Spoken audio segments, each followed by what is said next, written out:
16वीं शताब्दी का भारत मुगल बादशाह अकबर अपने साम्राज्य को चरम पर पहुंचाने की फिराक में था। राजपुताना की रूह, मालवा की मिट्टी, कश्मीर के कोह, हर जगह अकबर की नजर थी और जहां वो नजर टिकती थी वहां गिद्ध मंडराने लगते थे। फिर वो नजर टिकी मध्य भारत के प्राचीन राज्य गोंड पर, गोंडवाना। यहां उनका सामना हुआ भारत की सबसे प्राचीन शक्ति से, वो दुर्गा जो मानव की गाथाओं के पन्नों से निकलकर जंग के मैदान में उतर आई थी। और तब मुगलों ने जाना कि भारत की रानी के सबसे प्रिय आभूषण है स्वतंत्रता और स्वाभिमान।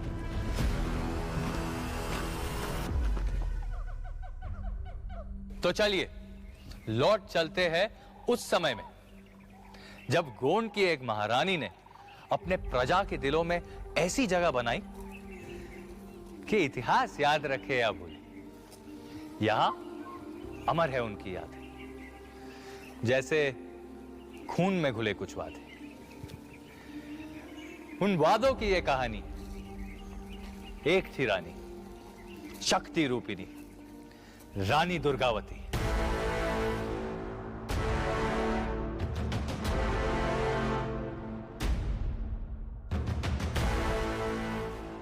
उन्होंने किसी के सामने सर नहीं झुकाया, इतने कि मुगल बादशाह अकबर के सामने भी नहीं।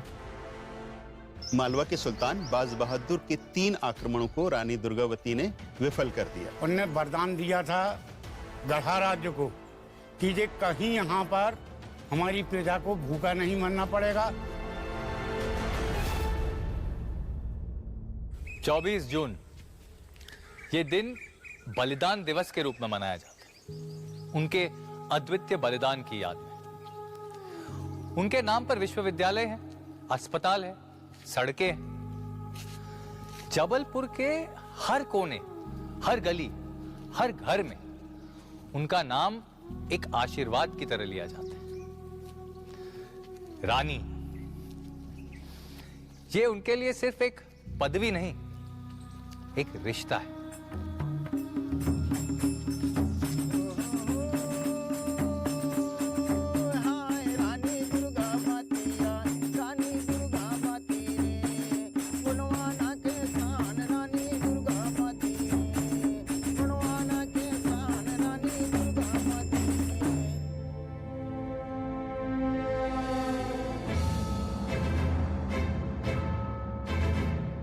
जबलपुर के बीचों बीच इस पहाड़ पर यह किला है, मदन महल।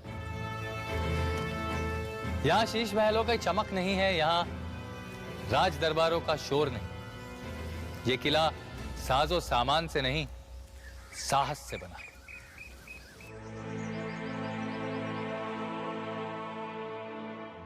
ये दीवारें चुप है, पर यहां कहानियां गूंजती हैं।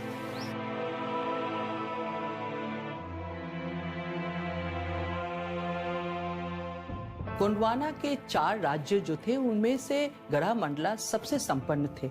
इसके ये वजह था कि पिछले 100 साल में उनके ऊपर कोई आक्रमण नहीं हुई। इस वजह से आसपास के जो राज्य थे उनका दृष्टि उन पे था और मुगल सम्राट का भी दृष्टि उन पे आ गया। ये तो होना ही था क्योंकि मुगल साम्राज्य देश भर फैल रहे थे और कभी ना कभी उनका तो मुकाबला होना ही था और वो हुआ। लेकिन रानी दुर्गावती के ये तीर तलवार से जगमगाते किस्से और इतिहास के पन्ने शुरू कहां से होते? देखिए, रानी दुर्गावती थी चंदेल राजकुमारी और चंदेल राजकुमारियों को छोटी उम्र से रणनीति और शस्त्र नीति में बहुत अच्छी तरह से तालीम दिया जाता था और रानी दुर्गावती को भी मिली। बेवरेज कहते हैं, उनका ट्रांसलेशन जो है अबुल फजल के अकबरनामा, उसमें वो कहते हैं कि she was a crack shot, बहुत अच्छी तरह से बंदूक चलाती थी, आर्चरी में बहुत माहिर थे, she was an excellent horse rider. तो वो पहले से ही वीरांगना थी।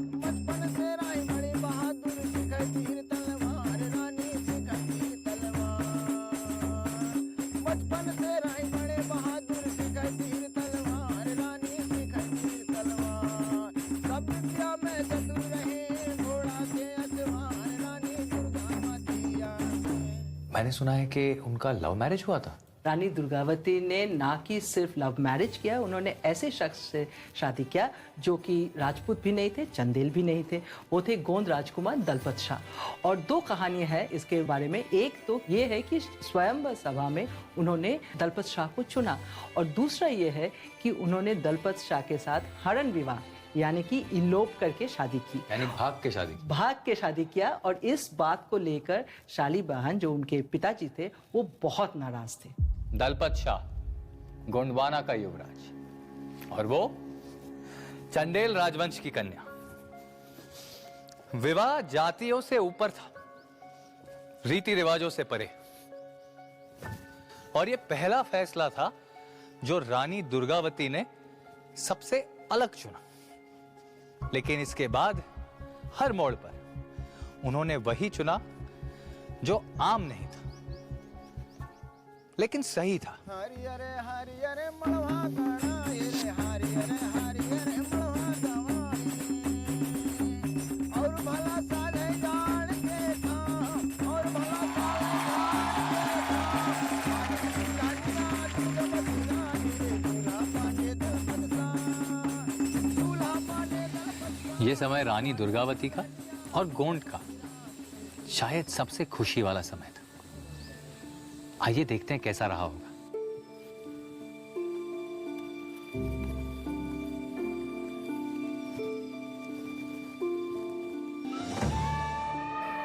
विवाह के बाद रानियां अक्सर पर्दों में छुप जाती थी, पर दुर्गावती का जीवन तो तब शुरू हुआ था। उन्होंने राजनीति को अपना अंगवस्त्र बनाया और अपने पति का सहारा नहीं, साथी बनी। पर किस्मत ने एक और रास्ता चुना था जो आम नहीं था। दलपत शाह की अकस्मात मृत्यु हो गई। कहाँ निकल गए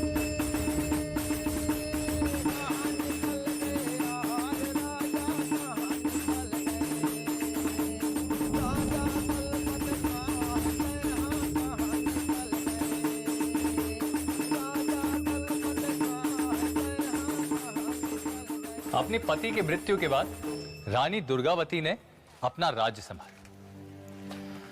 उनके देवर चाहते थे कि वो सती हो जाए, पर उन्होंने ऐसा नहीं चुना।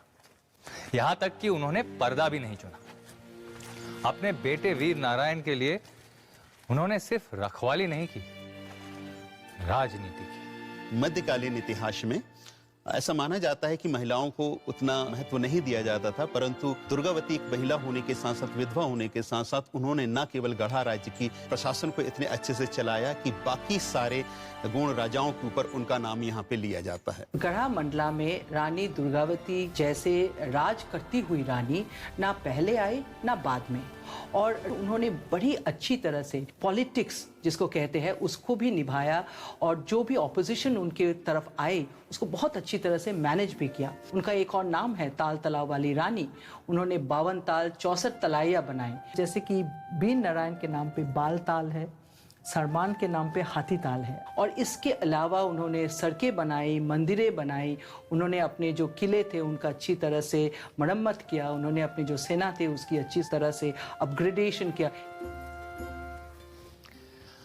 बताते हैं कि रानी को शिकार का बड़ा शौक था। अगर उन्हें पता चल जाए कि कोई आदमखोर शेर इस राज्य में है तो उसे मारे बिना उन्हें चैन की नींद नहीं आती। ऐसे ही एक शिकार पर उनकी मुलाकात हुई एक ऐसे साथी से जो उनके साथ अंतिम दम तक रहा। सरवन हाथी मासवार सरवन हाथी मासवार दुर्गावती लड़त हावे हाथ धरे तलवार दुर्गावती लड़त हावे हाथ धरे तलवार दुर्गावती लड़त हावे हाथ धरे। पर सरमान के साथ का सुकून और जंगल की राहों की वो निश्चिंतता, ये भी ज्यादा दिन नहीं टिकी। इतिहास अब तक शांत था, लेकिन अब तूफान आने वाला है। और तूफान आया मालवा से। एक तरफ था बाज बहादुर, मालवा का सुल्तान, और दूसरी तरफ रानी दुर्गावती, युद्ध में निपुण, धरती से जुड़ी, रणनीति में चतुर। अगर हम बाज बहादुर की सेना और रानी दुर्गावती की सेना की कंपैरिजन करें तो कौन ज्यादा ताकतवर था? बिल्कुल बाज बहादुर ज़्यादा ताकतवर थे। उनके जो सेना थे वो बहुत प्रोफेशनल था। उनके पास बंदूकें थी, कैनन्स थी। उनके पास जो आर्मी था वो बहुत अच्छी तरह से ट्रेंड था। हालांकि वो वीरता में उनकी कोई मुकाबला नहीं कर सकता। ना कि उनके पास कैनन्स था, ना कि उनके पास उतनी बंदूकें थी, और ना कि उनके पास कैवलरी था। लोग ये नहीं जानते कि वो बाज बहादुर बड़े अच्छा पॉलिटिशियन भी था, और उनको लगा कि भाई हमारा पास में हमसाया मुल्क है, एक नारी है, वो चला रही है, इसको तो हम ले ही लेंगे, इसका क्या है। समय ले आया था वो यथार्थ, वो कठोर सच्चाई जो हर शासक के सामने एक सवाल छोड़ जाती कि आप क्या चुनोगे, सुलह या संग्राम। और एक बार फिर रानी दुर्गावती ने असामान्य चुना। जहां शायद कोई और समझौता कर लेता, उन्होंने सीमा पर तलवार खड़ी कर दी। गढ़ा मंडला जो है वो माउंटेनस रीजन है, तो उन्होंने बाज बहादुर का जो सेना है उनको एक नैरो जो डिफाइल है उनमें ललकार के लेके आया, और एक एक करके जब सेना उस डिफाइल में घुस गए तो उन्होंने क्या किया, गोंद स्नाइपर्स को दोनों तरफ खड़ा कर दिया और एक एक करके सारे सेना को मार डाले। इतने की नहीं, बाज बहादुर ने अपने जो चाचा थे फतेह खान, उनका भी देहांत हो गया, और बाज बहादुर खुद अकेला रोते हुए मांडू वापस चला गया। तो उनका जो सिर्फ हार ही नहीं, बहुत बुरी तरह से हार हुई।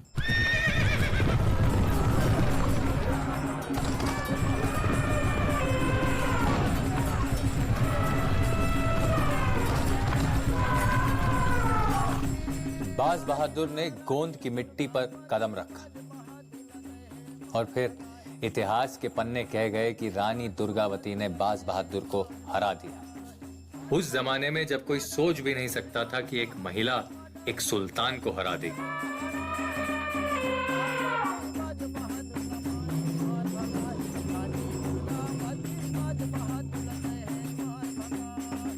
मालवा अब कमजोर था, और दूर बैठा अकबर ये सब देख रहा था। ये मौका था फायदा उठाने का, और उसने यही किया। मालवा पर चढ़ाई हुई, अकबर जीत गया और बाज बहादुर भाग गया। लेकिन अकबर की नजर सिर्फ मालवा तक नहीं रुकी, उसकी नजर अब रुकी गोंड पर।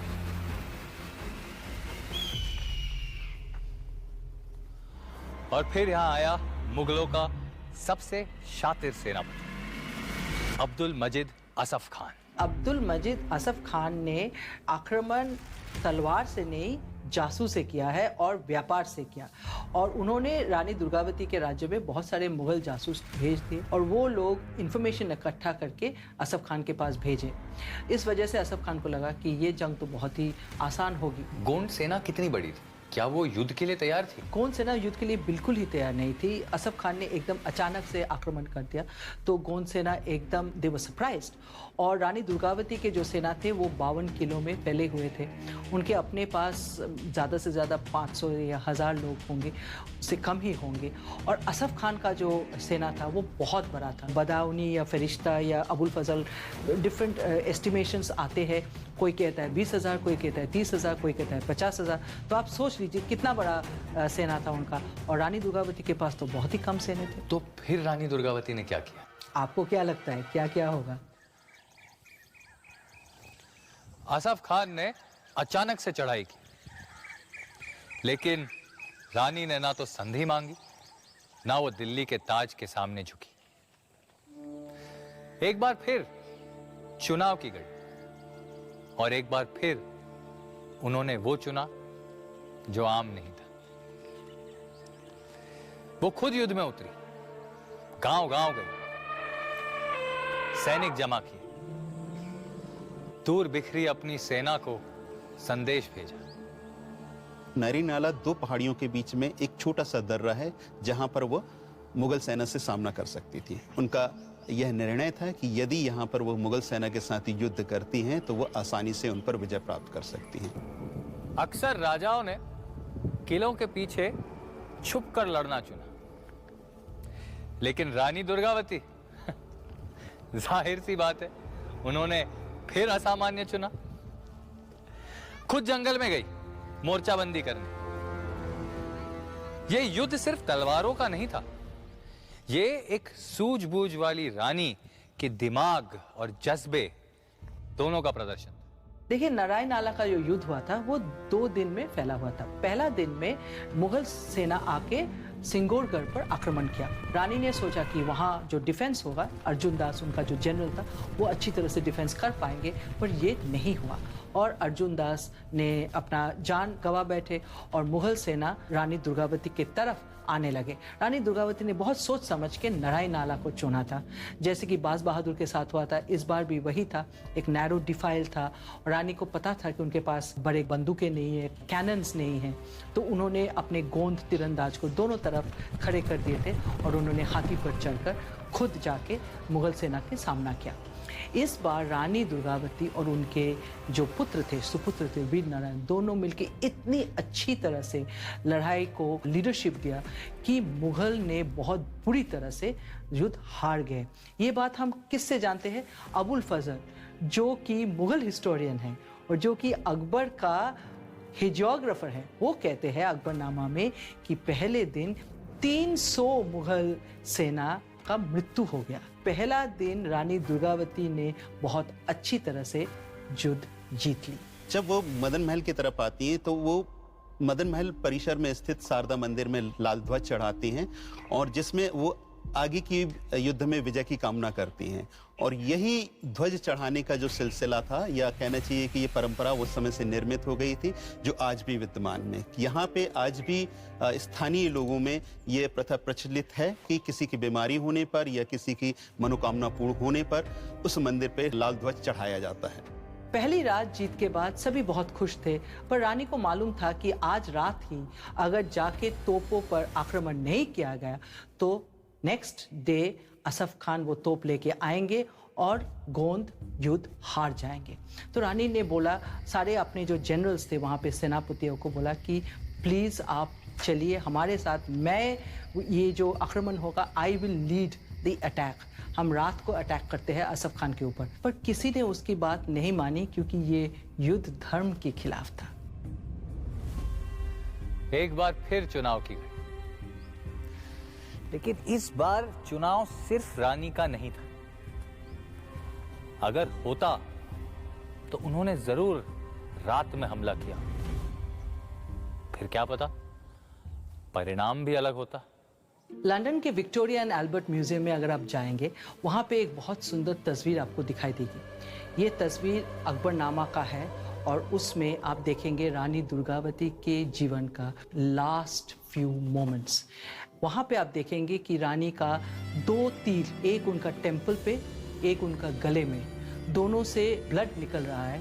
रानी स्टार्ट्स टू फील डिजी, उनका होश खो बैठते हैं वो, और नीचे जो गोंद लड़ रहे हैं उनको लगता है रानी जी तो मर गए, तो वो छोड़ के डेजर्ट करके जाना शुरू कर देते हैं। जब रानी का होश वापस आता है, वो देखते हैं कोई है ही नहीं और उनका सरमान हाथी बहुत बुरी तरह से जख्मी है। तो वो अपने माहौत आधार से कहते हैं कि प्लीज आप मेरा हत्या कर दीजिए, क्योंकि I will not fall into the hands of the enemy, death before dishonour.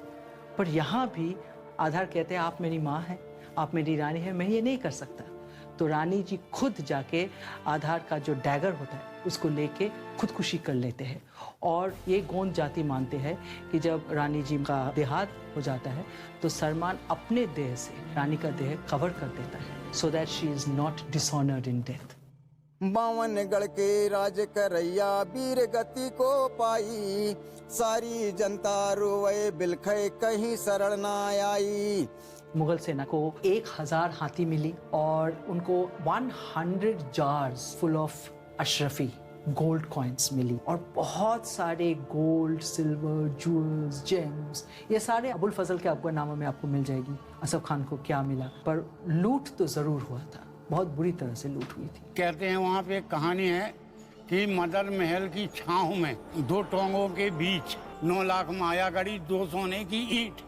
तो वो सोने की ईंट के लिए जो है ना, कितने चोर डाकुओं ने, शासन प्रशासन ने, सबने कोशिश की पर वो मिली नहीं। आज भी वो गड़ी हुई हैं।